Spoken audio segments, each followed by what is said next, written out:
Minha vida acabou em 2017 porque já não o ouço mais. Tenho 7 anos, 9 meses e há 2 dias que não ouço meu filho, sua voz. Ele ia subir para sentar no banco que estava ali na base quando chegou uma caminhonete preta com vários indivíduos e um carro azul claro. E pegaram meu filho, abaixaram ele e o colocaram dentro da caminhonete e o levaram embora. E com as coisas que aconteceram, às vezes eu penso que teria sido melhor se tivessem matado ele, para não passar por esse sofrimento, porque muitos são torturados vivos, esquartejados.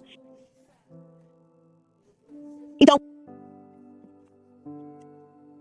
mas eu tenho fé que vou encontrá-lo. De qualquer jeito, eu vou encontrá-lo. Em todos esses anos, nunca poderia me imaginar ver uma mão separada da pele, de um braço, uma única cabeça. De que você vai e estão abrindo as covas, os sacos pretos e o cheiro que chega até você. Você entende coisas que eu nunca imaginei na vida, andando pelos morros, cavando e procurando pessoas. Antes, quando entramos no serviço médico legal, quando aconteceu com meu filho, como eu trabalhei em um hospital, então veja só, eu dizia, eu posso ver um morto, poxa, eu trabalhei em um hospital, isso não me impressiona.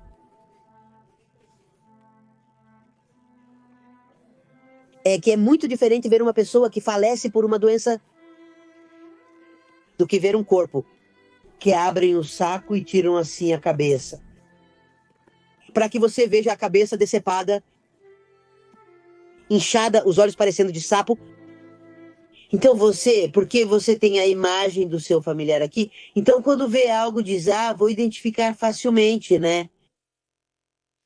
No nosso país, os casos de desaparecimentos e as consequências do crime organizado são uma estatística que desde meados da década passada não parou de crescer. Então hoje vamos conhecer a história de Ana Rosa Vasques, uma mãe cuja vida mudou para sempre após o desaparecimento do filho. Guillermo Campos Vasques, que foi vítima do crime organizado no México. Olá, bom dia. Eu sou a senhora Ana Rosa Vasques Arceia. Sou uma mãe que busca. Estou procurando meu filho Guillermo Campos Vasques, que foi desaparecido. Levaram ele no dia 31 de julho de 2017, entre 6h30 e 7 da noite. Como ele era?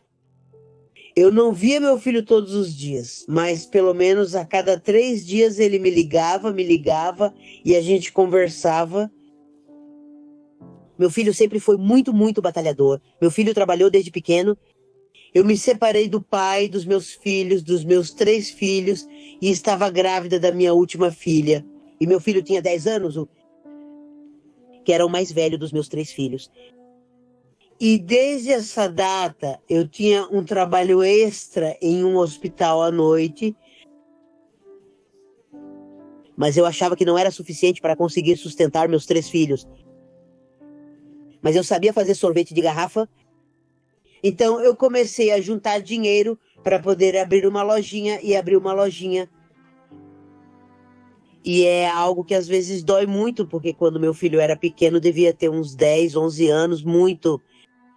Eu tinha que deixá-lo, aluguei uma lojinha, então eu tinha que deixá-lo lá, porque, bem, não tinha ninguém para nos ajudar. Eu tinha uma lojinha e eu colocava uma caixa de refrigerante para o meu filho subir e alcançar a geladeira, para que ele servisse um sorvete. E eu dava um caderno para ele e dizia para prestar atenção nas contas. E quando eu saía do trabalho, saía do hospital às 8h30 da noite, quando eu estava no turno da tarde. Então eu vinha para cá com ele, e então a gente ia para casa. Depois eu mudei meu turno para a noite para ter mais tempo com eles. Ele sempre foi muito trabalhador, meu filho. E assim o tempo foi passando, né? Eu fiquei 20 anos como negócio. Assim o tempo foi passando, porque em dezembro a época é muito ruim. E meu filho em dezembro, mas ele tinha que manter aberto, não podia fechar. As pessoas diriam que a senhora não vai mais vender, então é preciso manter o negócio aberto mesmo que não venda. Mas meu filho, no final da tarde e à noite, ia lá perto de um bairro chamado Santa Tere, em Guadalajara, para lavar carros. Era para me ajudar. Então, meu filho sempre foi muito batalhador, claro, ele tem seu temperamento. E meu filho, eu digo pra ele que ele é o galã do filme barato, porque ele tem uma lábia com as mulheres, meu filho, e é muito galã. As mulheres seguem muito o meu filho. Mas quando tem uma parceira, meu filho é muito fiel, sempre foi muito batalhador, muito trabalhador, ele não tinha vergonha de trabalhar nisso, de lavar carros, sabia que era um dinheiro. E Mas infelizmente minha vida acabou em 2017, porque eu já não o ouço mais, já faz 7 anos, 9 meses e 2 dias que do meu filho, não ouço a voz dele. Ele era o primeiro que nos meus aniversários, Dia das Mães,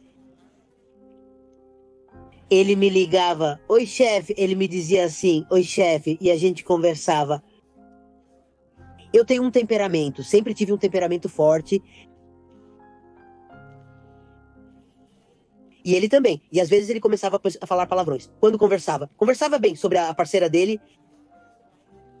E eu preferia desligar. E depois de um tempo ele me ligava. E eu não atendia para castigá-lo. E no dia seguinte eu já entrava em contato com ele. E aí ele já me pedia desculpas. Mas ele sempre foi muito batalhador. Meu filho é muito batalhador. Muito trabalhador? Sim, isso também.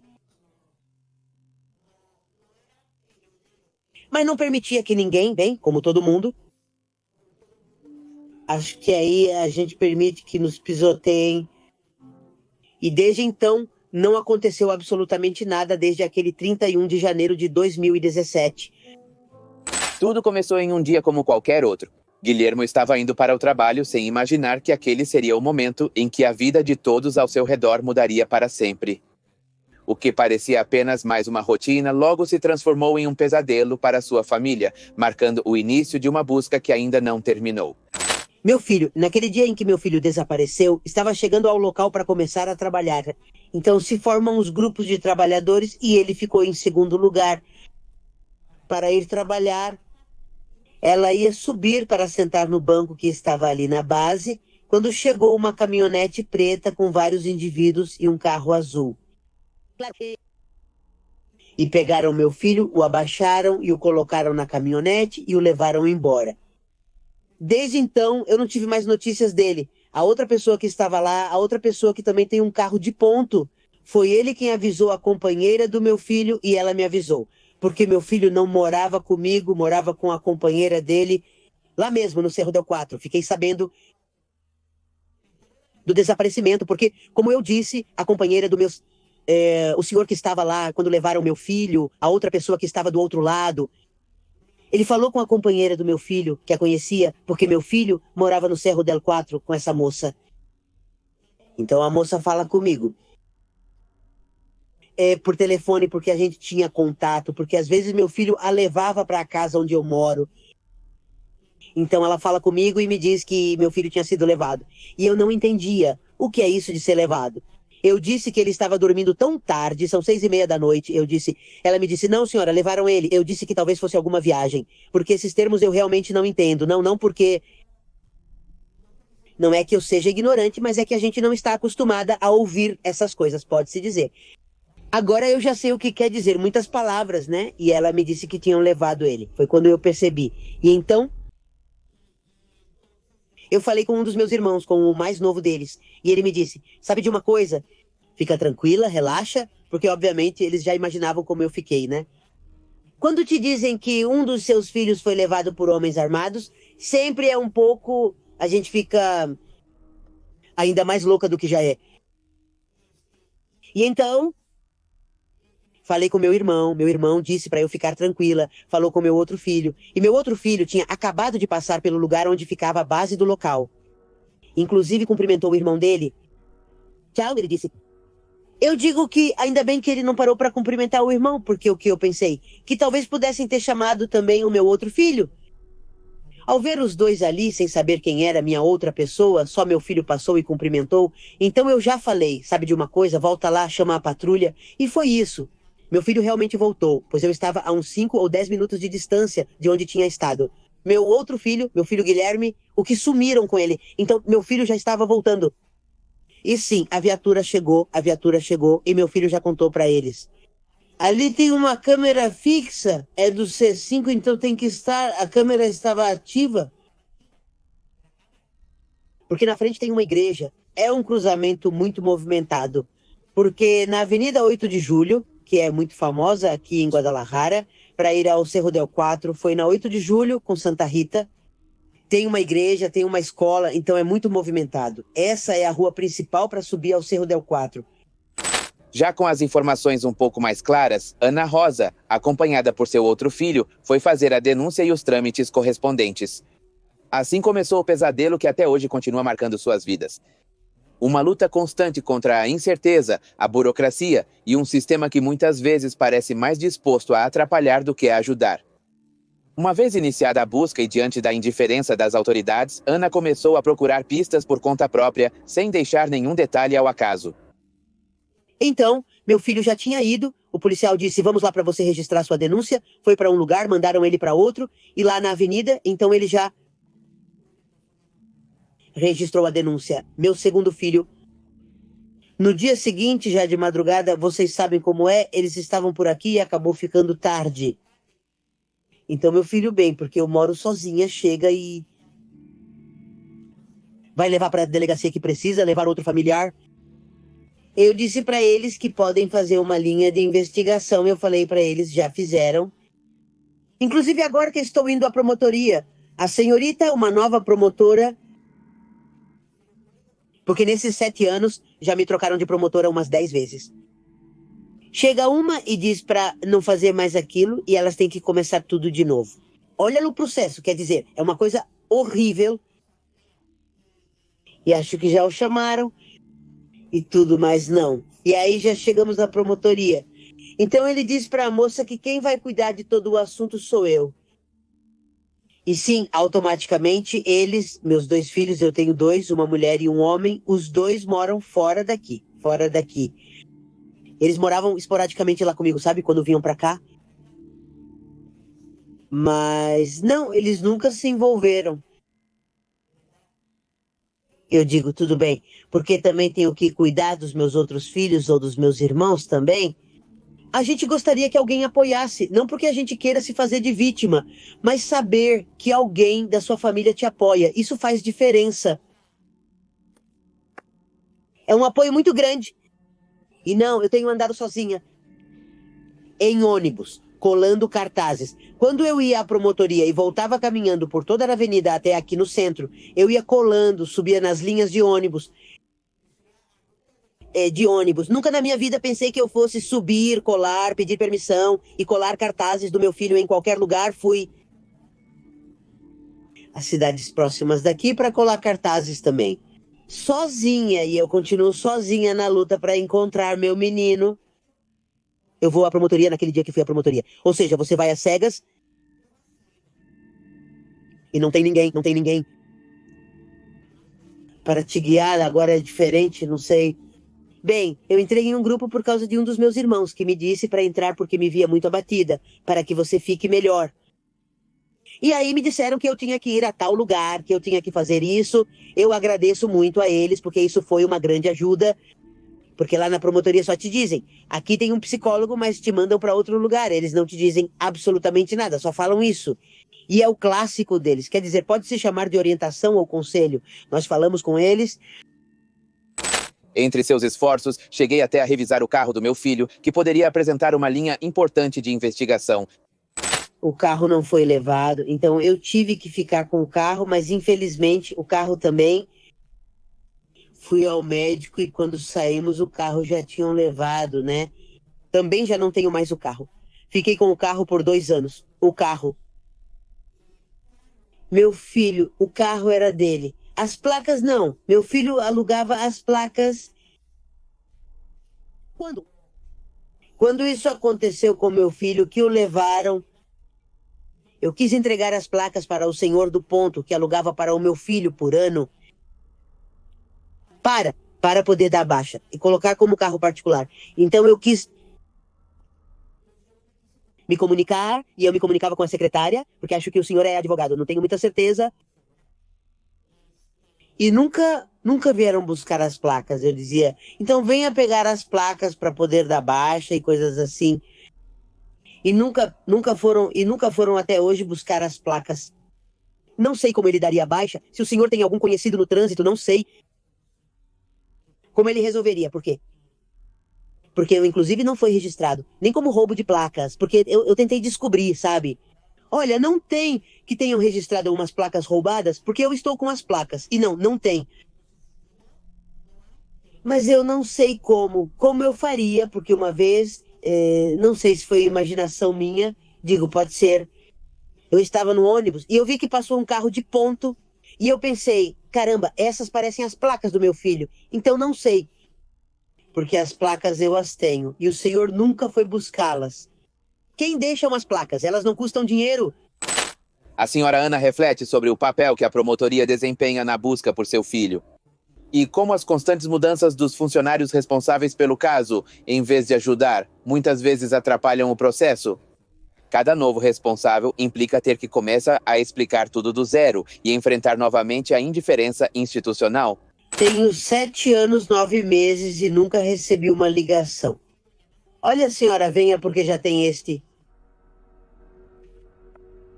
Agora aqui eu tenho a moça, é uma senhorita, a doutora, parece que quer trabalhar. Porque mesmo que passem os anos que passarem, eu vou continuar tentando descobrir o que aconteceu. Onde está? Talvez já nem procure mais culpados. Eu quero saber onde está meu filho. É difícil, muito difícil, porque é uma dor que nunca vai passar. Às vezes as pessoas julgam a gente muito facilmente, né?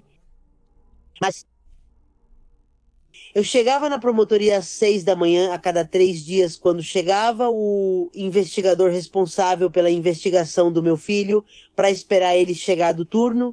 Para que isso aconteceu? O que disseram?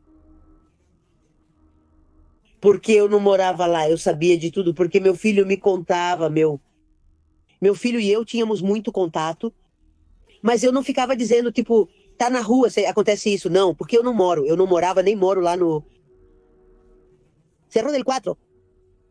Mas, bem, às vezes é como se você fosse a algum lugar e colocassem uma venda nos seus olhos. Vai andando, mas com uma venda nos olhos. Você pode tropeçar, pode cair, pode se machucar, ou alguém pode te machucar e você não sabe quem está fazendo isso. Ana nos conta como o coletivo de mães buscadoras ao qual ela pertence tem sido um apoio inestimável em sua vida.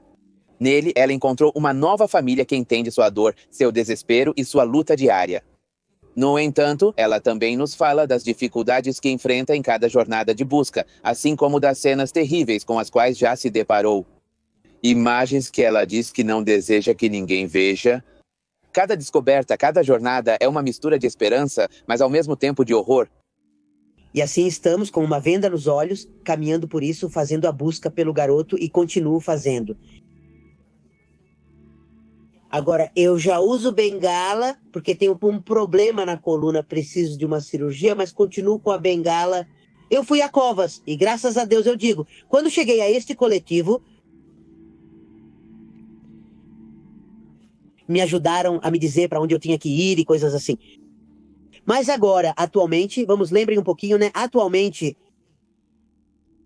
nós fizemos... Bem, não se pode dizer grupo ou um clã, não. Nós fizemos uma amizade, porque olha ali com elas, com as senhoras desse coletivo. Você pode chorar, gritar e ninguém te julga. Você pode conversar, inclusive dizer, não, meu filho era assim, meu filho usava drogas e ninguém te julga, né? Porque cada um tem uma história do seu familiar, seja filho, seja irmão, seja sobrinho, seja marido. E aí entendemos porque estamos passando pela dor. Uma ausência não é ausência, é um desaparecimento que fizeram com a sua família, que é uma ausência para você. Porque você já não está mais perto dele, já não o vê, não o ouve, não o toca. Então nós fizemos com umas companheiras que eu tenho, que eu amo muito, que parecem mais da minha família do que elas. Estamos sempre juntas, nos apoiamos, nos damos força, nos damos carinho, nos repreendemos. Às vezes elas brigam comigo porque eu falo demais, mas eu sei que fazem isso com carinho. E esse grupo somos como 4 pessoas, 5, que somos muito unidas. Somos unidas com as outras também, mas com elas criamos esse laço e isso me ajudou muito. Eu moro sozinha, isso me ajudou muito, mas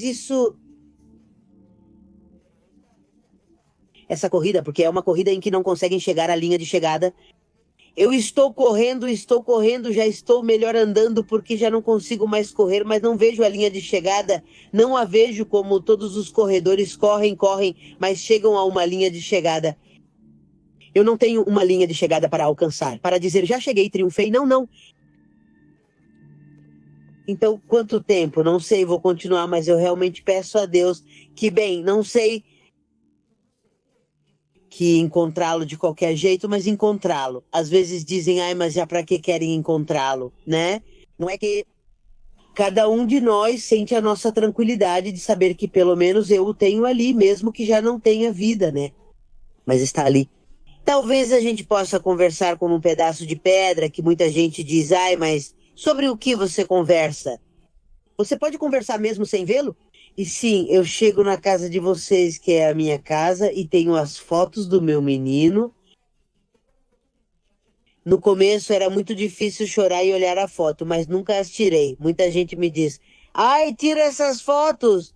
Não é que eu chego e já cheguei, filho, mas não é porque você chega e. Ai, já cheguei, meu filho. Como você tem estado? Quer dizer, não é que a gente esteja louca. A gente fica meio louca pela ausência, mas está consciente. Eu chego e, bom, não tem nada de errado conversar com uma pessoa assim, com a foto. Mas eu chego e já cheguei gordinha, já cheguei orelhinhas, porque meu filho tinha as orelhas bem pequenininhas e eu chamava ele de orelhinhas. Já cheguei orelhinhas e pronto, já vou deitar orelhinhas. É tudo o que eu faço, mas é uma. Não sei. Quando você quebra uma xícara ou algo assim, você cola, às vezes dá para usar de novo, mas já não é igual, porque já está rachada. Por mais que você tente colar, já não está completa. Porque qualquer coisa de barro, qualquer pozinho de barro que caiu, já ficou faltando ali, falta ali. E isso é o que também está no meu coração, falta meu filho. Olha, quando eu penso, já me perguntaram: você acha que seu filho ainda está vivo? Sim, eu pensei e já cheguei a pensar que talvez no dia em que levaram meu filho foi morto. Eu penso. E com as coisas que aconteceram, às vezes eu digo que talvez tenha sido melhor que tenham matado ele e não passar pelo sofrimento, porque muitos são torturados vivos, são esquartejados. Então, mas eu tenho fé que vou encontrá-lo de qualquer jeito, eu vou encontrá-lo. Mas se eu te disser e for sincera, e se eu já disse e pensei e falei sozinha, eu já disse para mim mesma que talvez no dia que. E para muitas eu não disse direito. Se eu penso que meu filho, no dia em que o levaram, devem ter matado ele no mesmo dia. O que eu digo? Pois se mataram ele naquele dia, não é que isso seja um alívio para mim. Eu não quero que me entenda mal, mas eu digo, se mataram ele naquele mesmo dia, talvez melhor assim, porque eles batem muito, torturam. Então, para evitar esse sofrimento para o meu menino, eu considero que se mataram ele naquele mesmo dia, que terrível. Mas para mim seria como um consolo saber que o meu menino não sofreu tudo o que está acontecendo. Muitos meninos que encontraram foram mortos, espancados, esquartejados, ou seja, é uma coisa terrível. Eu digo, bom, se já mataram, por que não deixam o corpo lá? Por quê? Qual é o objetivo de esquartejá-los? Para que as autoridades tenham mais trabalho? Pois é, elas vão trabalhar mais. Vai demorar mais para entregar uma pessoa ou pedaços de uma pessoa. Uma vez, só uma vez, me ligaram do Instituto Médico Legal e disseram que meu outro filho não estava lá. E me disseram que havia um corpo que diziam ser do meu filho. Então eu fui ao Instituto Médico Legal, não avisei ninguém, nem meu irmão, nem meu outro filho, porque ele estava trabalhando. E cheguei ao Instituto Médico Legal. Moça, eu disse que trouxe os papéis do meu filho. Vim porque me ligaram dizendo que Guilhermo Campos Vasques, esse corpo está aqui. E tinha outra senhora, né? Um casal ao meu lado. Também familiares de uma pessoa falecida. Não sei se tinha desaparecido ou não. Eu sei que está falecida e eu olhei e me disseram: não, senhora, já entregamos o corpo. Ou... Quer dizer, como assim? Quer dizer, por que estão falando comigo? O que vocês têm na cabeça? Como é possível que brinque com os sentimentos das pessoas? Eu já estava me sentindo péssima só de saber que meu filho já teria sido encontrado e, obviamente, morto.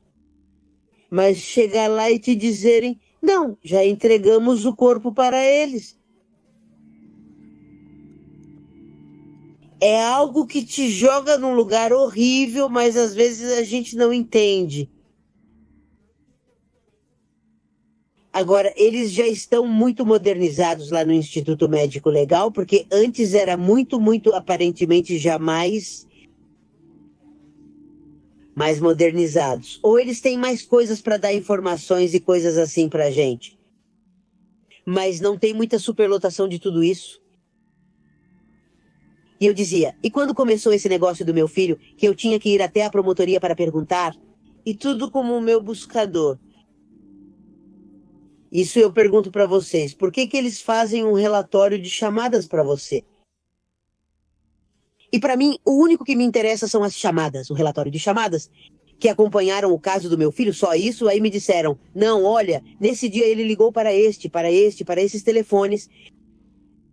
Então, meu filho teve uma filha quando ele era menor de idade, com outra menor de idade. Obviamente, eles não se casaram nem nada. E, obviamente, a moça realmente se encontrava com meu filho. Mas a filha do meu filho, que é minha neta, nunca teve muito convívio com a gente, porque a família dela não deixava. Ela se comunicava escondida com meu filho pelo telefone. Mas nessa ocasião das ligações, havia algumas ligações naquele dia em que meu filho desapareceu. Inclusive, antes das 6:30, por volta das 6 da tarde, foi a última ligação dele. Então ele disse, senhora, você conhece esse número? Sim, porque a mãe da minha neta, né, a moça, né, às vezes se comunicava comigo. A senhora, né?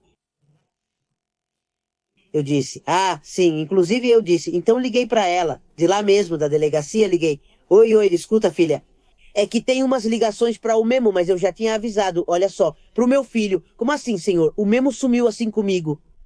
Ah, eu disse, tem uma ligação. Ah, sim, senhora. Nesse dia, a gente se falou pelo telefone umas 3 vezes. Porque mesmo que meu filho já tivesse uma parceira, às vezes eles se comunicavam, conversavam pelo telefone. Só não se via com ela. Era isso, mas não teve nada que dissesse.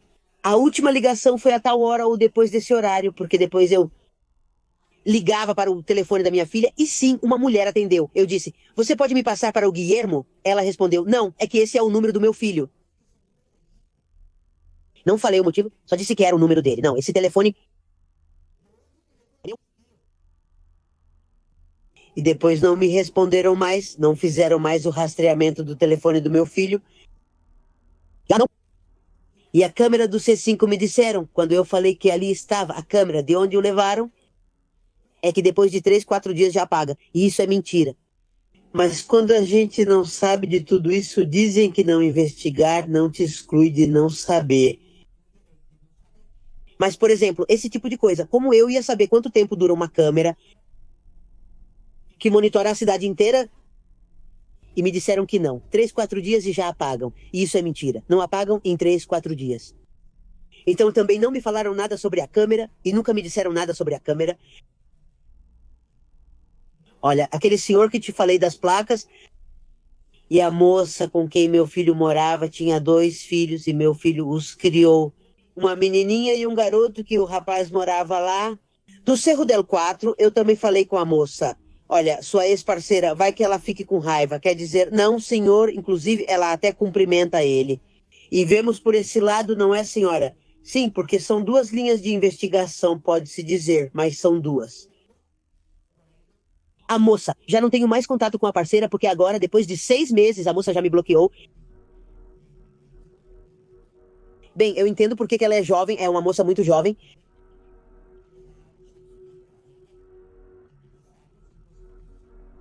Bem, ela já disse, então eu me afasto dela, né? Da senhora. E tudo bem. Eu não me incomodo com isso.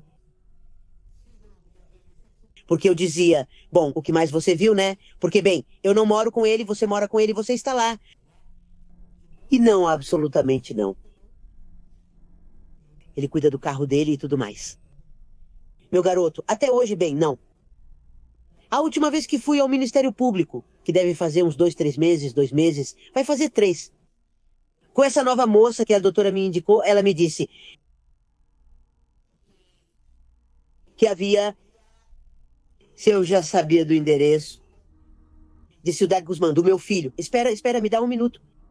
Meu filho nunca morou em Ciudad Guzmán, meu filho jamais morou em Ciudad Guzmán. Será um homônimo? É assim que dizem, que o nome é parecido. Então eles disseram que iam investigar. E quando fui, faz uns 3 meses, disso, eu perguntei, e aí, o que aconteceu com aquilo do endereço de Ciudad Guzmán? Disseram que mandaram as autoridades de Ciudad Guzmán irem lá, mas que ainda não responderam. E eu não voltei mais ao Ministério Público. E agora com isso, o que aconteceu ultimamente?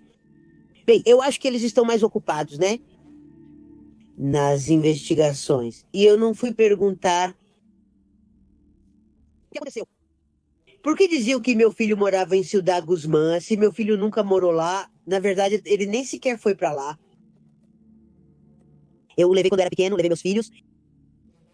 Um irmão morava em Ciudad Guzmán, um irmão meu. E levei meus pais para visitar meu irmão.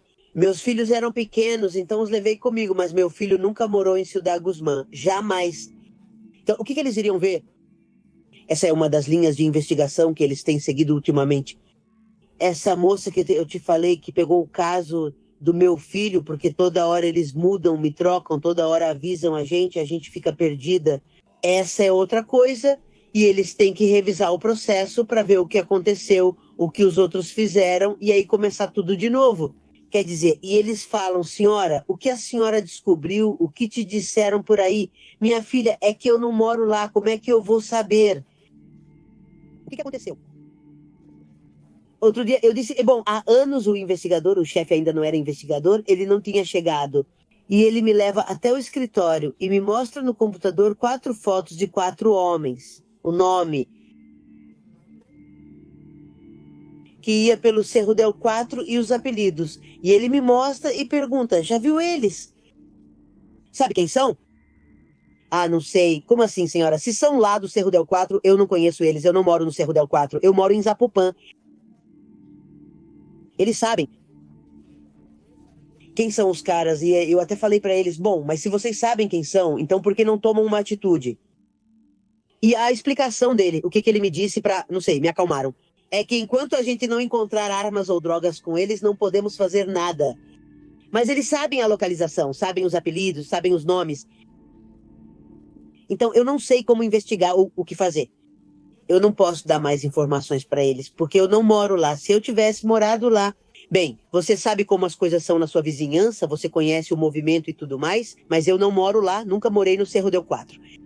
Quem morava lá era meu filho, então o que eu faço é procurar por ele onde quer que seja, se tem valas, então vamos, em todos esses anos. Nunca poderia imaginar ver uma mão separada de uma perna, de um braço, uma cabeça sozinha. De que você vai e estão tirando das valas as sacolas pretas e o cheiro que chega até você. Você entende coisas que eu nunca imaginei na vida. Andar pelos morros, revirando e procurando pessoas. Porque você não sabe onde deixaram ele. Porque podem ter levado ele do Cerro del 4, mas... Talvez, se você disser. Mas eles vão se incomodar? Os caras em levá-lo levam ele para outro lugar. Não sei se é para desestabilizar, para fazer as pessoas sofrerem mais, para que as pessoas procurem mais. Não sei por que motivo fazem isso, mas chegar e ver que estão tirando um corpo é terrível. Antes, nós entrávamos no serviço médico legal quando aconteceu o que houve com meu filho. Como eu trabalhei em um hospital, então não. Olha, eu dizia, eu posso ver um morto, homem, eu trabalho em um hospital, isso não me impressiona. Não, é que é muito diferente ver uma pessoa que falece por uma doença. É diferente de ver um corpo que abrem o saco e tiram assim a cabeça para você ver a cabeça jogada, inchada, os olhos parecendo de sapo. Então você, porque você tem a imagem aqui do seu familiar, então quando vê algo diz: "Ah, vou identificar facilmente", não é assim. Mas mesmo assim a gente reconhece, porque afinal a gente conviveu com eles, a gente esteve com eles. Mas é muito difícil abrir um saco. E aí, e o aroma que vem quando abrem os sacos. Porque quando eu ia às fossas, há lugares onde você não podia entrar, cavernas onde eles cavam nos morros, cavernas para colocar, mas eles colocam produtos químicos. Então, uma vez que fomos lá por Zapopan, uma das ravinas de Zapopan que fomos, não nos deixaram passar mais para lá porque havia produtos químicos, inclusive tiveram que chamar a Defesa Civil, porque tinham que ir bem protegidos, porque ali jogam substâncias químicas. É para que o cheiro não seja percebido, para que as pessoas não sintam o cheiro dos corpos. Eles estão lá porque, mesmo estando em sacos, às vezes eles se rompem, se rasgam e começam a sair os líquidos das pessoas. Mas se isso, de ficar olhando, eles abriam os sacos e me diziam: "Olha, senhora, é um corpo", para que a gente esteja ciente do que estão tirando, porque às vezes, olha, o que estão tirando? Porque dizem que tiram um saco e tiram só metade de um saco, e dizem que tiraram só um pouquinho do saco, ou tiram 10 sacos e dizem que tiraram só 5. Então, por isso, agora não deixo mais a gente se aproximar, fazer a extração, também para proteger. Também eles já veem os sinais e as coisas, mas ficar de olho ali que nos digam o que estão tirando. Temos que ficar de olho para ver no que eles estão trabalhando, mesmo que eles entrem para trabalhar, porque antes éramos nós que entrávamos. Nós tirávamos os sacos dos buracos e isso.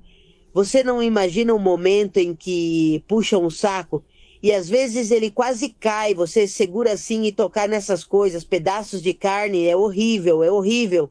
Quer dizer, na minha vida você acha que eu ia imaginar, mesmo tendo tido contato com pessoas falecidas?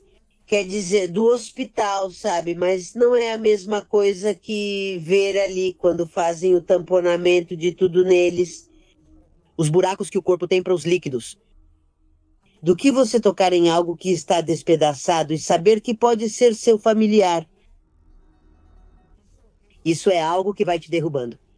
Então, essa luta que está acontecendo, porque é uma luta, né? Uma luta com o governo, uma luta com o meio ambiente, uma luta com a criminalidade, uma luta com as pessoas ao seu redor, porque elas te julgam, uma luta consigo mesma,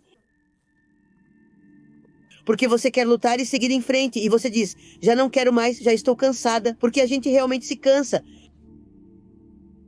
A gente se cansa, mas além disso, talvez fisicamente você se cansa por um tempo, mas às vezes o cansaço é moral, é aqui dentro. Às vezes eu digo que não quero mais sofrer, juro pra você que eu digo: "Meu Deus", mas não dá. Não dá, porque aqui eu trago agora a mente do meu filho como era. Apesar dele nunca usar manga curta, ele sempre usava suas camisas de manga longa. No dia em que ele desapareceu, porque eu te digo que naquele dia ele me mandou uma foto.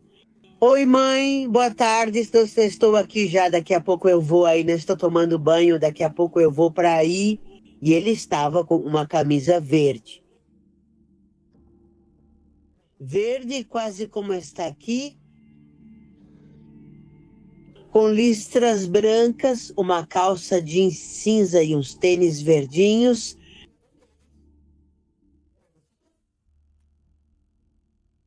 Verde clarinho. E a parte onde vão os cadarços era de um verde militar, por isso era a roupa que meu filho usava. E sempre, meu filho sempre se penteava, ele era muito caprichoso. Meu menino, como ele tinha o cabelo ondulado, eu estou careca, mas também tenho o cabelo ondulado. E o pai dele, que Deus o tenha, também tinha.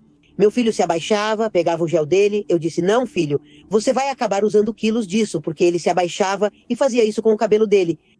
Da frente para trás, da frente, mas aí já tinha penteado. Disse, Ana, meu garoto é muito galã. Ana, como muitas mães que buscam, pede empatia e justiça para sua causa. Lamenta profundamente o preconceito que recai sobre as vítimas do crime organizado, pois muitas vezes se assume que a pessoa estava envolvida com coisas erradas. No caso do seu filho, como em tantos outros, isso não é verdade. Sua dor se agrava ao ter que defender não só sua busca, mas também a memória e a dignidade de seu ente querido. Por favor, me proteja, cuide dele, que ele se comunique imediatamente, caso as autoridades não possam me ajudar. Se o virem por aí na rua vagando, se o virem já como um indigente, porque...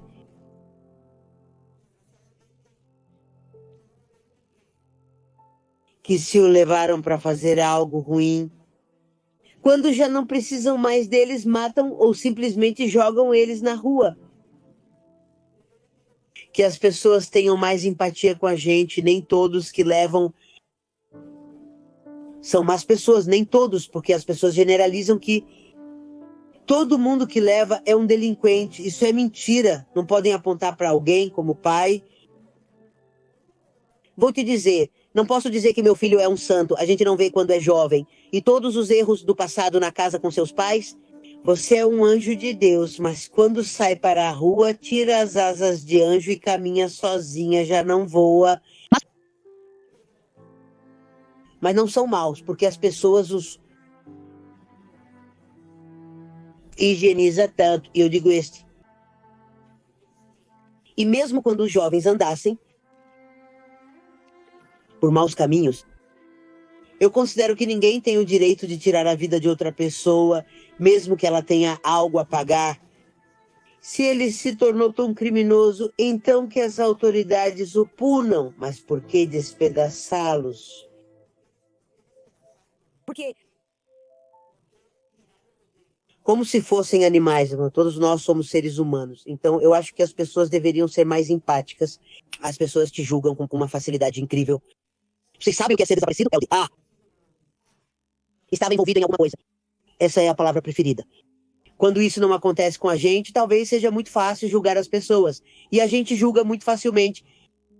Se bebeu muito, então era muito bêbado, por isso aconteceu o que aconteceu com ele. Espera aí, ele bebia porque gostava de beber. Mas não é por isso que você vai demonizar uma pessoa. Mas infelizmente é assim que somos na sociedade. Só porque meu filho era homem?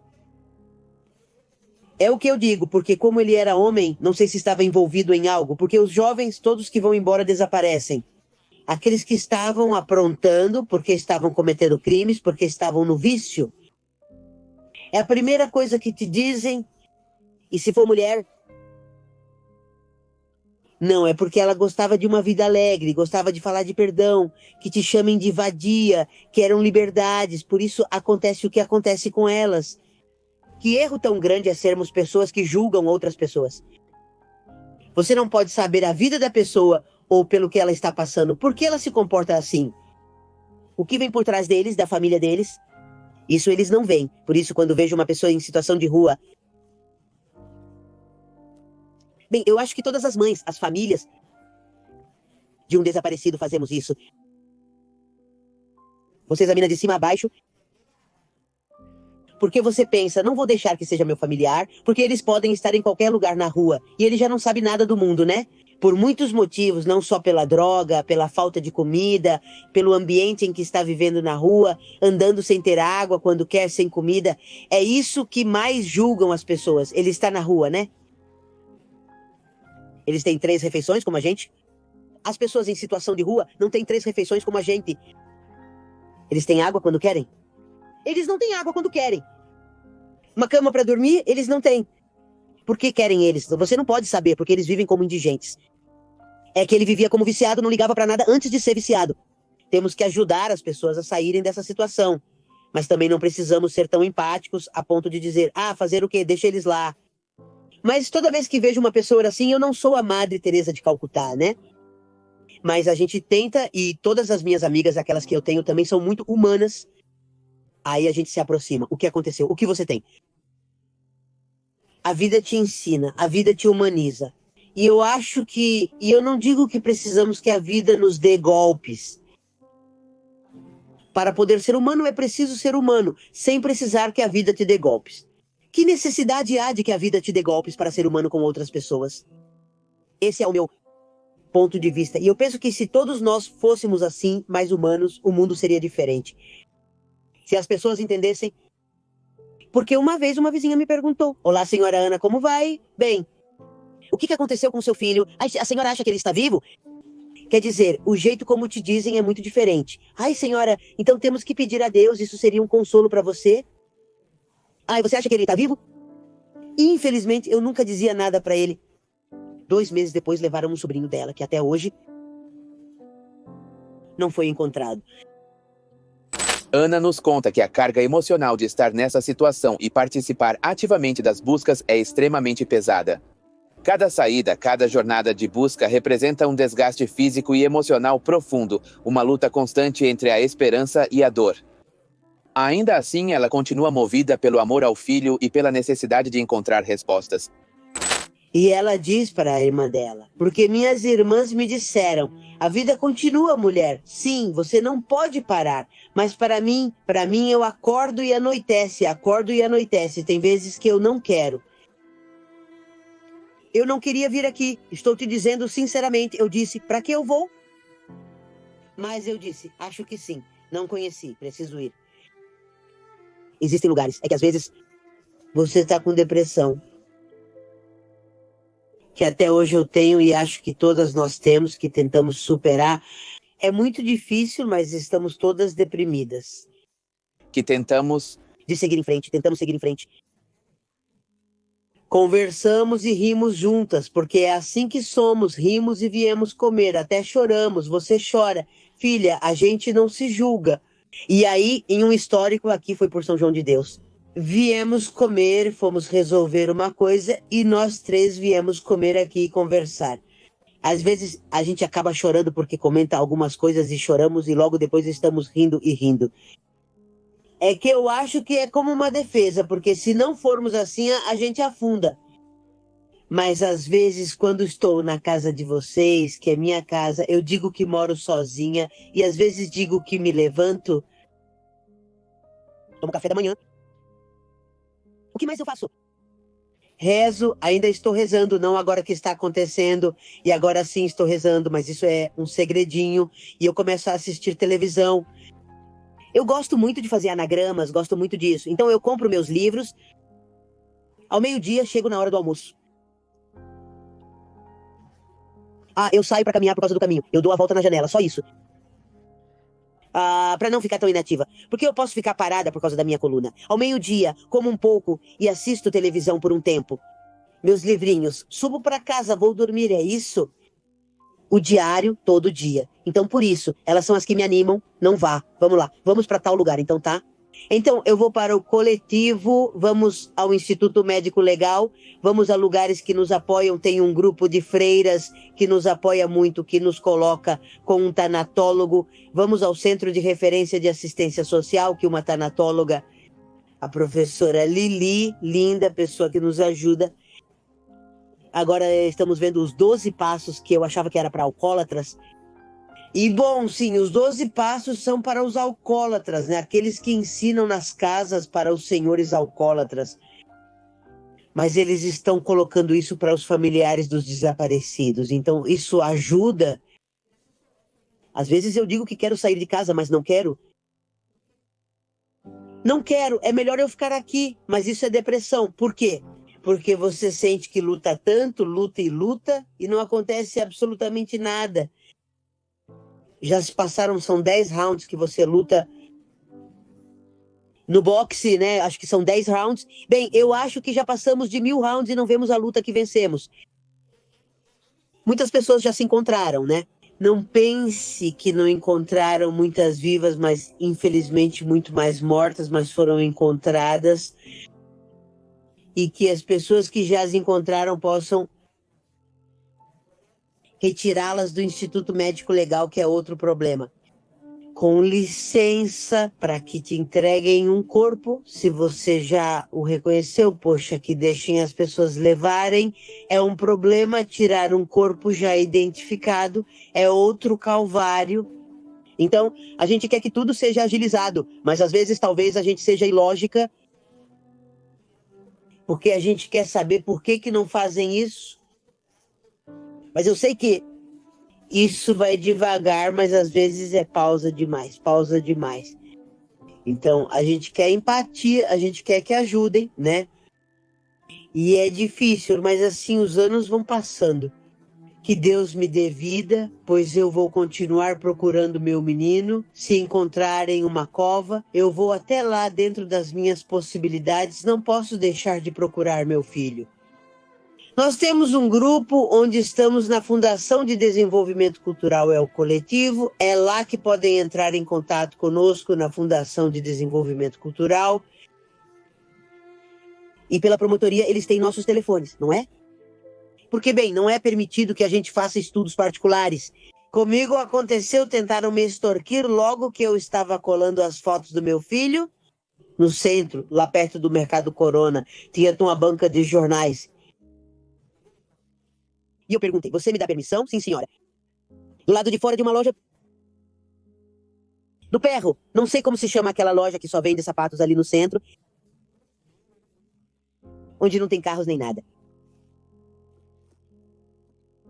E coloquei o telefone particular e, obviamente, me ligaram que meu filho tinha roubado eles. Ela me perguntou, mas como ele roubou? Sim, ele chegou com uma arma, mas o que ele roubou foram uns tênis. Então eu disse, uns tênis? Bom, eu roubo 4 ou 5, não só uns, né? E que ele chegou lá, que desceu de uma caminhonete com uma arma longa. Então meu marido, ele não mora aqui há muitos anos, né? E eu disse, não, é que olha, meu marido o expulsou, mas nós vamos lá te pagar, eu vou falar com ele, foi isso que eu disse. E dito e feito. No dia seguinte fui cedo, quando as lojas ainda estavam fechadas, fingindo que não era comigo, porque, né, a gente tem que ter um pouquinho. E a foto já não estava mais na banca, tinham 2 e uma já tinham tirado dali na banca de jornais. E então, quando abriram a loja, era um homem. A pessoa que falou comigo não chegou lá de forma agressiva. E que blá blá blá, sim, mas como assim? 1.500 não vamos te pagar, e se não vamos, por favor, não saia daí, porque temos câmeras aqui. E então está na câmera. Quando chegou para roubar, eu disse, bom, então... Já quando abriram, então já me... Perto da loja havia algumas mulheres. Eu disse para a senhorita, não me desculpe por incomodá-las. Por aqui não tem muitos roubos, né? Como se eu estivesse me fazendo de desentendida. Sim, senhora, mas a senhora já foi roubada? Não, nós não. Não roubaram vocês ontem. Não, senhora, já falei. Olha, talvez porque eu tenho um filho desaparecido. Coloquei a foto que está ali é do seu filho, senhora. Eu disse sim. Até falei para minha colega quando saímos ontem. Olha, essa foto não estava aí. Estava de manhã quando a moça avisou a outra colega. E me disseram que meu filho tinha roubado aqui. Não, senhor, aqui só trabalhavam mulheres, nunca tivemos homens trabalhando. Então eu disse, quer dizer, estão tentando... Me disseram, não, senhora, não é da promotoria. Mas, no desespero, quando alguém te liga, você acaba dando seu número de telefone. E isso não deve acontecer, pois é um erro, porque você se envolve, podem te prejudicar também, principalmente em casos de extorsão, quando pedem dinheiro para dizer onde está e coisas assim. Na minha luta, muita gente ri da gente, zomba, te critica.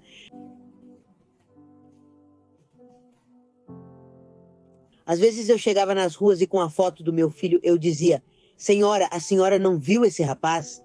Olha, a senhora já viu na ficha, né? É que meu filho está desaparecido. Ai, senhora, o que a senhora está procurando? Por que seu filho anda aprontando? Nossa, não, senhora. Quer dizer, você diz que mal tem, se você não vai chorando nem nada... Você diz, é cruel porque você recebe muitas... Te chamam de mamãe, chamam de que você não fez o impossível pelo seu filho, que talvez você não cuidou dele. Por si só, a gente como mãe sempre sente isso, eu falo por mim. Tem muita gente que talvez também sinta isso, que diz, talvez Eu não soube orientar, como no meu caso, digo, coloquei ele para me ajudar, muito pequeno, ai meu Deus. Ou seja, te dá um sentimento de culpa que você tem que reconhecer, trabalhar isso para poder erradicar um pouco, porque realmente é um sentimento de culpa. Quando um filho não está bem, será que eu não soube orientar? Sempre a gente diz, como mãe, eu não orientei direito, talvez eu não corrigi direito. Eu disse para ele que não estava certo, mas foi para não magoá-lo. Toda a culpa recai sobre a gente, mas não. Eu considero que a gente dá o melhor que pode de si. Porque ao nascer, ninguém nasce sabendo ser mãe, ninguém te ensina, mas cada um escolhe seu destino. Cada um escolhe sua vida. Você quer viver curtindo assim? Se eu te disser, filho, não vá para a balada, você vai para a balada do mesmo jeito, não vai? Você vai para a balada porque você vai para a balada. Filho, não ande com essa garota. Eu não ligo. Você anda com essa garota. Quer dizer, a gente tenta dar conselhos, mas vocês é que vão viver a vida de vocês como a gente viveu, não é? E também recebeu conselhos dos seus pais. E a gente segue ou não segue esses conselhos, isso já depende de cada um, né? Porque a gente quer proteger vocês. Mas sim, para mim tem sido uma luta muito difícil, muito cansativa.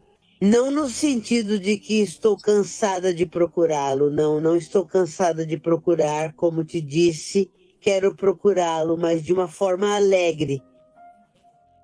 Eu não fico dizendo para mim mesma, porque eu não fico dizendo, pô, eu fico chorando. Aí eu mesma falo, olha, você já chorou, agora se acalma, fica tranquila, vai tomar um banho e se acalma, relaxa.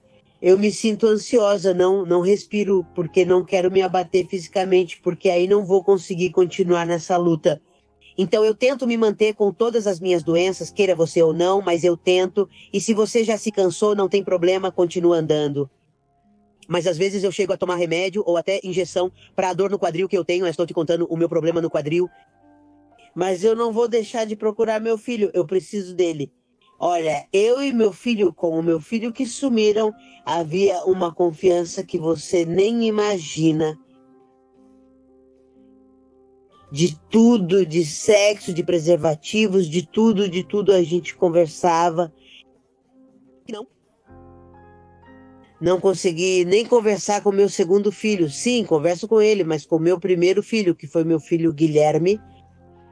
Com ele havia uma confiança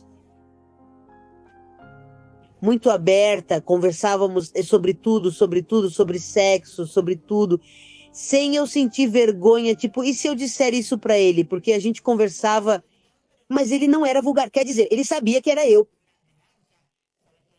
a mãe dele.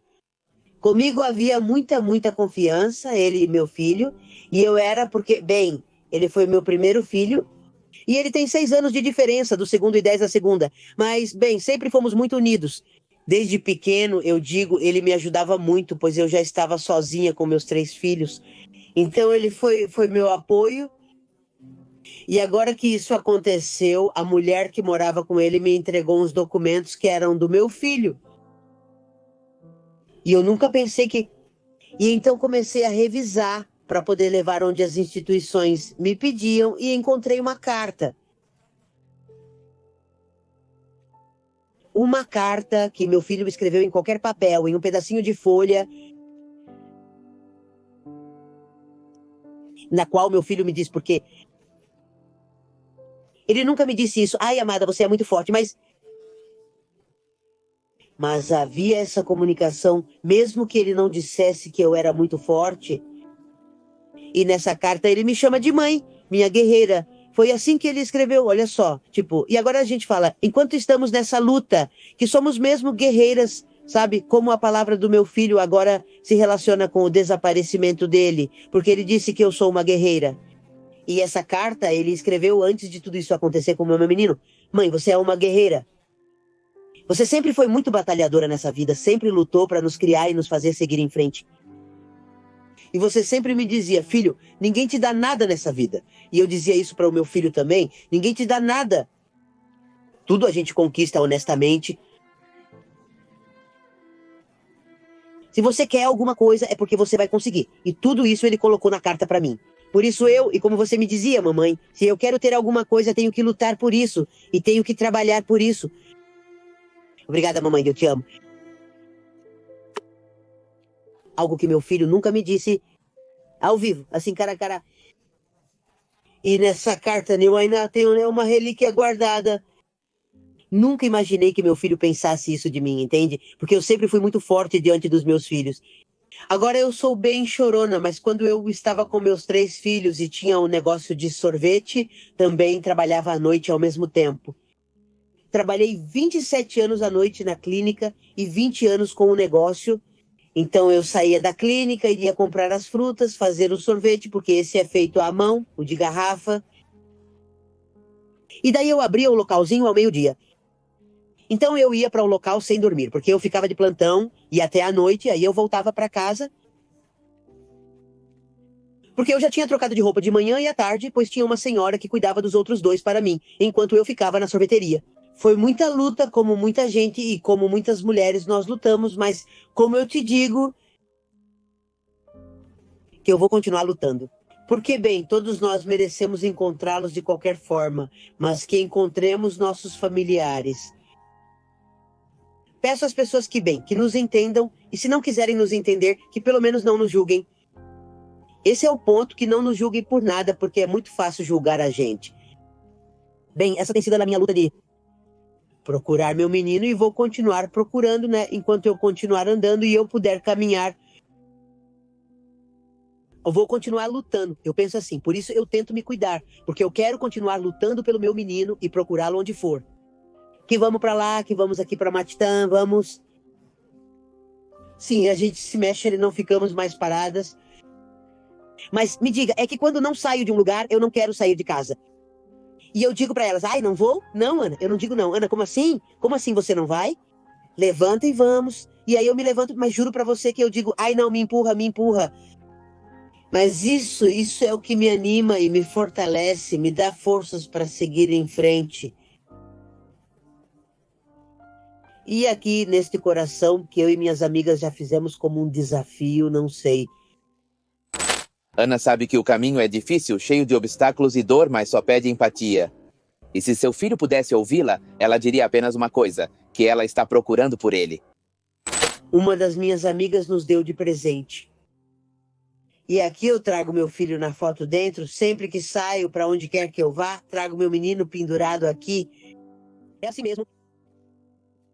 E vou continuar lutando pelo meu filho, porque não vou abandoná-lo. Ele sabe que sou uma mulher forte e estou consciente disso. Assim, 100%, 1000% que meu filho vai dizer, minha mãe está me procurando. Porque sempre, claro, quando era pequeno ele era travesso, né? Brigava com cachorros e a polícia o pegou. Mas ele se tornou um cara difícil, né? Tinha um cachorro bravo e colocava ele para brigar e tudo, então a polícia o pegou. E sempre, meu filho, eu sempre ajudei meu menino briguento que ele era. Então, ele sabe que eu estou procurando por ele. Ele está tranquilo, vai dizer, minha mãe vai me encontrar porque minha mãe é uma guerreira e minha mãe não vai deixar de lutar por mim. Isso meu filho sabe perfeitamente, eu sei que ele sabe disso. Lembre-se que esses vídeos são postados no Pepe Mistério, na segunda e na quarta-feira. E se você quiser ver os outros tipos de vídeos, aqueles que eu sempre fiz, você encontra em muitos mais mistérios e no Pepe Mistério às sextas e domingos. E se você é alguém que está procurando que seu caso seja divulgado, que foi parte de alguma injustiça e gostaria de aparecer nessas entrevistas, você pode me mandar um e-mail para ppmistério.com.pcx, me escrever pelo Facebook, onde estou como Pepe Mistério, ou pelo Instagram. Você também me encontra como Pepe Mistério México ou Pepe Mistério Documentários.